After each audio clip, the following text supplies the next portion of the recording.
Hey, I'm Luna, and this is the Grimoire by Lunary. And I'm Sage. If you've been feeling like the hard work of building something finally paid off, pull up your Nine of Pentacles card right now. Exactly. It's that quiet victory where you're not just surviving, but actually thriving in a way few people get to experience every day. Right? It shows an elegant figure sitting alone in a lush garden. But here is the twist. That solitude isn't loneliness, it's just you getting exactly what your disciplined effort earned. It represents abundance and luxury, but also self-sufficiency, which feels pretty different from spending money on fast food at a restaurant. That is the key distinction here. The Pentacles suit connects us to Earth, so it brings that practicality we need when chasing material prosperity without losing our souls along the way. When this card appears in a reading, whether through Lunary's tarot spread or your own deck, you should ask yourself, what kind of abundance are you creating?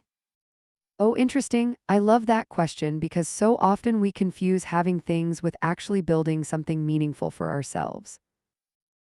The reversed Nine of Pentacles warns us when success feels hollow, or when material gain comes at the cost of inner fulfillment, which is a very real pitfall to avoid right now. So if you're struggling with that shadow side where work feels like endless toil instead of joyful creation, pause and check your intentions before pushing further because overwork can steal the joy entirely from this energy itself. Exactly. And remember when I said timing might be slow on upright yes or no readings? Pentacles favor practical progress, so sometimes patience is just as vital as action here. Right, exactly, and that's why the garden imagery matters.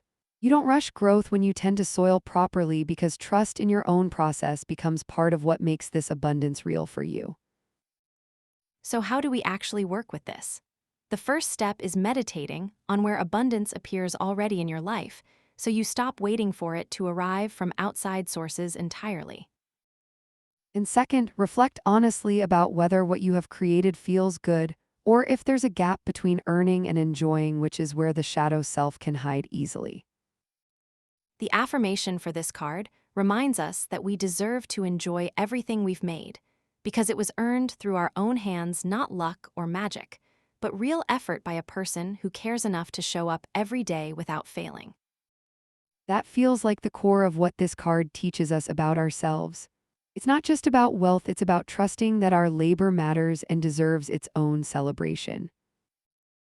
And if you want to see how Nine of Pentacles lands in your specific chart context, rather than a generic meaning, try entering your birthday into Lunary for a quick preview, or open the app to dive deeper into full charts. I love that integration because tarot alone can feel abstract, but seeing how it intersects with your personal astrological map gives you actual context rather than just floating keywords around in your headspace.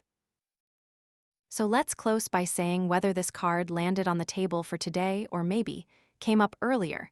In a reading that felt surprisingly resonant, take some time to sit with its energy and notice what kind of abundance your soul is trying to manifest into reality.